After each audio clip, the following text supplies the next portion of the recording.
Vamos então agora à segunda parte da aula 2 da nossa disciplina de gestão de projetos em dança. Então vamos continuar falando um pouco sobre a questão das estimativas de tempo e custo, a relação entre o tempo, as tarefas dentro de uma linha de tempo e o custo de cada uma das atividades e como em cada uma das etapas o quanto de valores financeiros a gente vai despender para etapas de pré-produção, produção e pós-produção. Então, aqui ainda é uma estimativa de custo, ou seja, é uma noção geral do que a gente vai gastar com o projeto e uma noção geral de prazo para a conclusão. Então, a gente vai distender ao máximo esse nosso tempo para poder ter uma avaliação bem precisa do que nós vamos despender em termos financeiros. Então, para isso, a gente tem que desenhar o marco temporal de realização, ou seja, os limites, os extremos de tempo. Nesse sentido, a nossa feira vai ocorrer, efetivamente, o nosso produto, o nosso serviço, vai se dar num período de 30 dias. Mas vejam quanto tempo aqui, já que esse é um projeto piloto, é a primeira vez que a gente está fazendo isso, dentro de uma disciplina, nós vamos usar um prazo de mais ou menos 1 ano e 2 meses, ou seja, em torno de 14 meses, de 13 a 14 meses, para a realização do projeto como um todo. Então, estabelecemos que a pré-produção vai acontecer como data marco simbólico, início do nosso semestre letivo, 2 de agosto de 2021, terminando em 20 de dezembro de 2021, uma pausa. O início da produção em 1º de março de 2022 até 30 de junho de 2022, quando a gente vai ter a ocorrência do nosso evento. Então, dentro dessa janela de tempo, a gente vai destinar 30 dias à ocorrência da feira.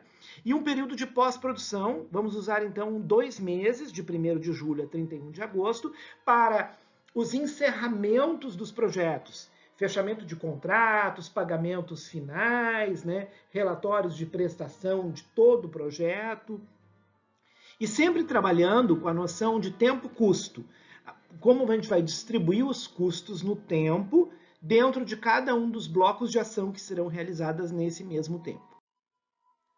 Bom, aqui então eu montei, é algo muito simples, não precisa explicar muito em detalhamento, mas são os elementos que a gente inclui numa planilha de pré-produção, em termos gerais, de produção e depois de pós-produção. Então, na pré-produção, a gente vai ter reuniões com a equipe de produção e coordenação, a criação da identidade visual do nosso projeto, os convites virtuais que a gente vai fazer para empresas, parceiros, companhias, grupos, artistas solo, instituições, de âmbito estadual, nacional e até internacional, se for o caso, isso vai ser decidido nessas reuniões.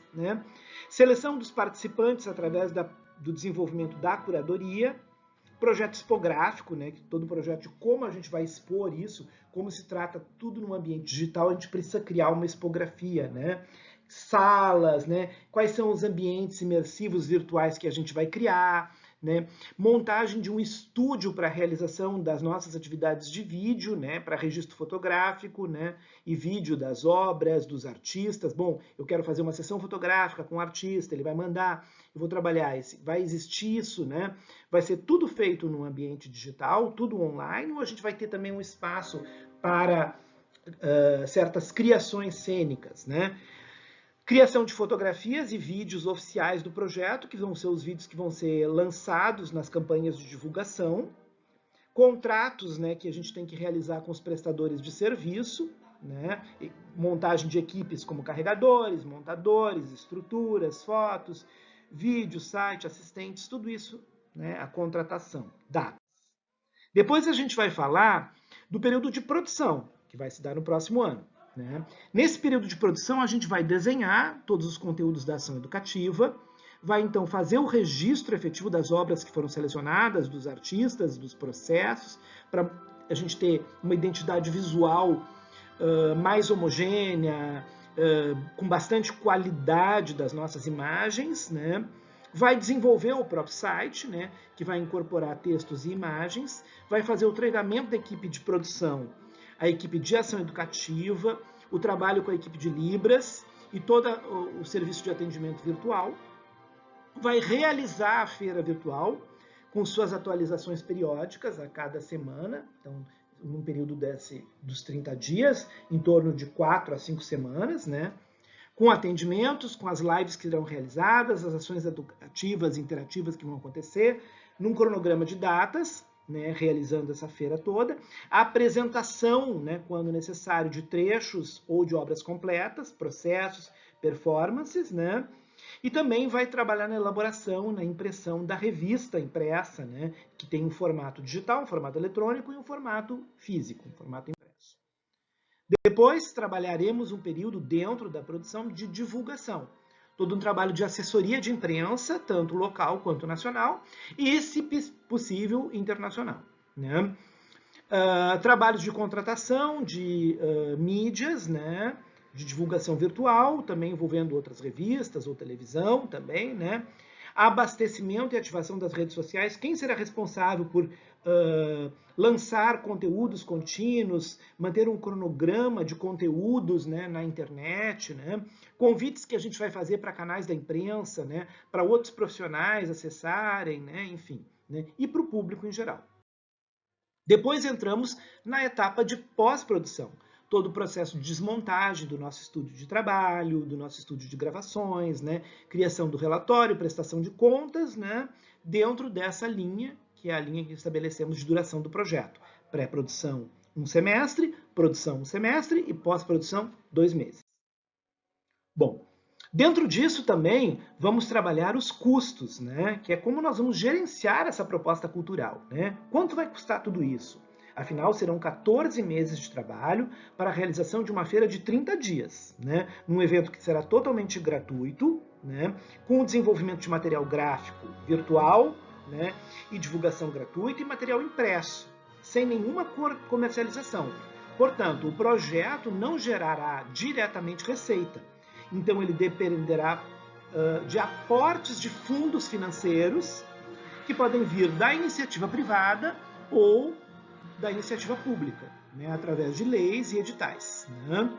Haverá um amplo público diretamente beneficiado, visitantes, expositores, profissionais do segmento, público em geral, e também a maneira como nós vamos operar pensando, né? Porque, em geral, como a gente vai analisando as feiras são todas pensadas para formato físico, presencial. Como é que a gente vai criando cada um desses itens e vai criando os mecanismos que vão adaptar, né, a feira para funcionar toda ela em modo virtual nesse ano de 2022, primeiro semestre do ano de 2022, né?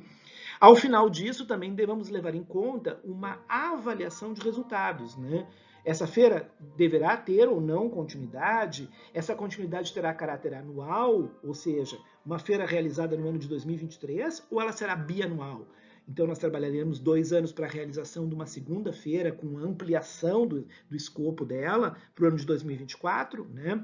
Avaliar, né, o potencial de internacionalização e estabelecimento de parâmetros, né, de caráter internacional. Uma feira internacional vai obedecer à lógica de outras feiras internacionais. O grupo vai continuar estudando os padrões de feiras de artes e cultura, feiras do livro, feiras de artes visuais no mundo, feiras de artes cênicas, né, e comparar e estabelecer os parâmetros próprios para isso, né? Como vai fazer a manutenção desse formato, né? Ou vai trabalhar na direção de um formato híbrido para o ano de 2023 ou 2024. Quem for também montar a planilha de custos precisa criar um quadro de resumo de como é que vão ser distribuídos e comercializados cada um dos nossos produtos, né? Então, para a gente saber o quanto aquilo custa e o quanto aquilo traz de retorno, já pensando no zero que nós temos em termos de captação de receita do projeto, né? Para saber como a gente vai aplicar, então, os fundos nesse projeto. Então, se a gente vai ganhar um dinheiro de um edital cultural, se a gente vai ganhar um dinheiro, né, uma monetização através de um programa como o Catarse, por exemplo, então a gente vai fazer um trabalho de captação da iniciativa privada, né, em interessados, e como é que a gente vai aplicar esses valores, né? Também pensar como a gente vai vender e distribuir esses produtos, né? Dentro do nosso site, a gente vai criar, então, como vai ser criada essa plataforma de vendas, esse lugar de comercialização, né? Como a gente vai criar um passeio virtual, né, aos formatos de um museu, já que é uma feira, então ela tem uma dimensão espacial, né? Então a gente vai criar salas, ambientes, né, virtualizados, onde vão estar lá, a gente abre uma janela e entra num grupo, entra numa companhia, entra no artista solo, entra na live, né? E também a revista Catálogo, que vai estar disponível na web e que estará também disponível em forma física, distribuída em cotas, né? Tanto para os patrocinadores quanto para os participantes. Bom, dentro dos custos, a gente tem que também trabalhar recursos de outras fontes e pensar também quais são os empregos diretos e os empregos indiretos que estão associados ao nosso projeto, né? Como a gente estima os recursos? De onde vêm essas fontes, né? Vem de recursos próprios do proponente, vem de uma receita que é prevista, né? Vem de recursos de outro tipo de fonte apoiadora, né?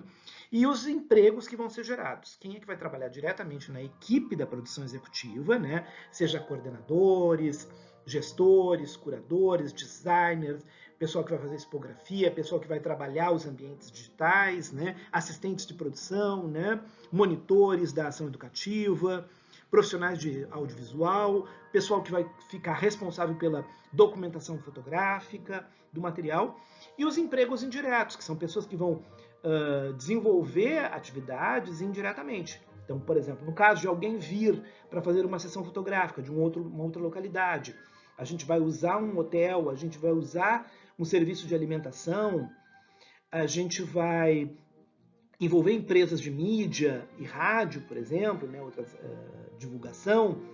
As empresas que vão fornecer material de insumo para nós, né, elas serão colaboradoras, serão patrocinadoras, né? Então, outros serviços que serão utilizados aqui, né? Bom, aqui a gente está chegando já numa etapa de avaliação, então, agora das coisas que entendemos tudo o que vai acontecer e agora a gente precisa, nesse momento, determinar o que são as exclusões de um projeto. O que é uma exclusão? É uma declaração explícita de tudo que está fora do escopo. Vocês sabem que no escopo a gente vai dizer o que a gente vai fazer, o que a gente vai entregar, qual é o nosso bem, qual é o nosso produto, qual é o nosso serviço. E nosso exercício é entregar uma feira de artes cênicas, né? O que uma feira de artes cênicas não vai incluir, então? Bom, a gente não vai ter sessões de apresentação pública de portfólio de artistas individualmente, né?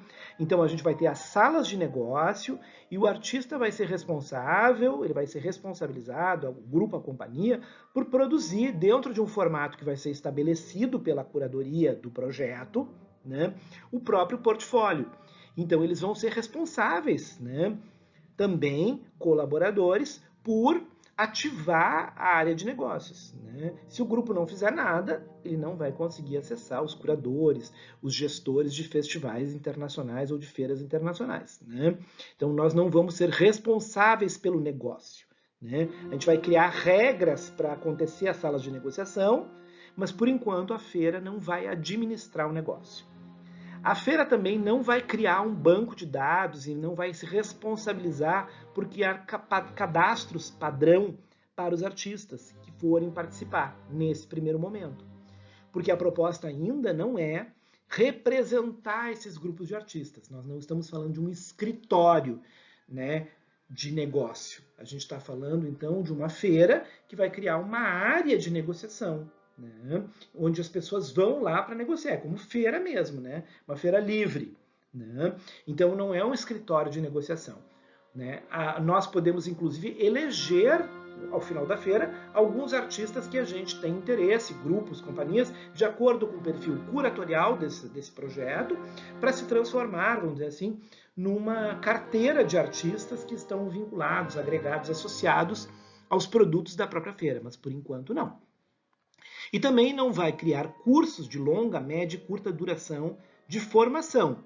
Toda a capacitação vem em formatos breves, na forma de cursos, lives e eventos, com duração de até 4 horas. Então isso não vai acontecer, né?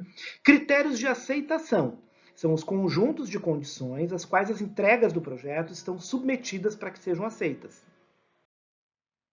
Então, quais são os critérios de aceitação? Aqui estabelecemos 3. A inclusão de um artista ou parceria deve obedecer às especificações descritas no projeto, como eu estava explicando. Então a gente cria a área de negócios, a gente cria um padrão de portfólio, nós não vamos realizar o portfólio da companhia, nem do grupo, nem do artista. Mas ele vai ter que construir um portfólio para poder se apresentar naquela sala de negócios com um padrão que a gente vai estabelecer pela curadoria. Né? Um outro padrão, como são cursos breves, dinâmicos, né, no formato de lives, né, eles não oferecem uma certificação. Então, as pessoas não vão assistir às palestras, eventos, para pegar certificado. Né? Elas vão lá realmente para uma qualificação dinâmica, ativa, né, de profissionais que já estão no mercado. O objetivo não é aqui atender o público estudantil, por exemplo, que vai buscar horas complementares, etc. e tal. Né? Então, o nosso objetivo não é esse. Né? E também, o último critério, os resultados na forma de relatórios, né, que vão ser oferecidos pelos patrocinadores e também pelas leis, né, e fundos utilizados culturais. Premissas. Premissas, além dos critérios de aceitação, são pressupostos. Vejam, as premissas vêm lá no final. Então, depois que eu desenhei todo o projeto, eu tenho que ver quais são as premissas que são válidas e como é que elas vão se confirmar. Será que elas vão funcionar durante toda a operacionalidade do nosso projeto? Então, quais são as premissas? Como estabelecemos um conjunto bem restrito, bem simplificado de premissa. Qualidade do serviço de internet, né? Ou seja, o projeto só vai funcionar se a gente tiver uma rede, né, bastante robusta, né? Porque senão a gente vai correr o risco de cair as lives. Vejam, são muitas atividades acontecendo. São as salas de negociação, salas de apresentação de portfólio, lives, ações educativas, espetáculos. Então, para isso, precisa de uma internet muito potente. Os serviços têm que funcionar, né? Tem que haver uma adesão dos clientes às exigências do projeto. Né? Bom, se existe um modelo de portfólio, os artistas, os grupos, as companhias têm que respeitar esse modelo de portfólio para poder entrar na sala de negociação, certo? Então, isso são exigências que o projeto vai fazer a todos aqueles que se integrarem, que se engajarem. Né? É uma adesão mais completa. E o compromisso também dos patrocinadores em relação às etapas do projeto. Né? Cada contrato que vai ser desenvolvido, vai ser estabelecido, depende muito disso, né? Então, bom, nós vamos fazer um contrato, nós vamos estabelecer que a gente vai receber um valor X na etapa de pré-produção. Então, a gente vai receber 50 mil reais, a gente vai receber 15 mil na pré-produção, vai receber 30 mil durante a produção, por exemplo, e vai receber 5 mil na fase final, para pagamento de ações residuais, prestação de contas, né, relatório, pagamento das últimas tarefas a serem desenvolvidas, encerramentos de salas, né, de locação, enfim, de equipamentos. Isso vai ser estabelecido e ambos têm que cumprir a sua parte no contrato. Restrições, fatores que vão limitar a execução do nosso projeto, tem um pouco a ver com o item anterior, né? E que envolvem também aqui limites de prazo e os limites de custeio. Né? Estabelecemos como limitações legais. Né? Nunca podemos esquecer isso. Se vamos usar algum fundo cultural, nós estaremos limitados a determinações de um edital, por exemplo, ou das próprias leis de cultura que serão aplicadas ao projeto. Limitações feitas pelo próprio orçamento, quer dizer, a gente tem um orçamento previsto, e esse orçamento limita certas coisas que a gente queira realizar, a não ser que a gente amplie o orçamento, mude alguma coisa do escopo, né? Encontre um novo patrocinador durante o desenvolvimento do projeto e consiga novas dotações orçamentárias. Limitações técnicas de tecnologia, questão da web, enfim. Né? E as limitações em contratações de recursos humanos. Aqui envolve limitações orçamentárias, né, para contratação, mas também a gente precisa pensar que envolve limitações dos próprios recursos no nosso ambiente. Será que nós vamos encontrar todos os profissionais exatamente no perfil que a gente precisa para dar atendimento? Ou a gente vai ter que criar, durante o período de pré-produção, né, na seleção desses profissionais, uma série de atividades de capacitação das pessoas que vão trabalhar no projeto. Então, uma ação educativa requer conhecimentos, né, de ação educativa em artes cênicas. né, de uma formação pedagógica, né, de um debate, uma consistência. Temos esse profissional disponível no mercado? Ele está disposto a trabalhar nesse tipo de projeto? Ele está disposto a trabalhar nesse tipo de projeto pelo valor que eu posso pagar? Isso, então, cria limitação de recursos humanos também.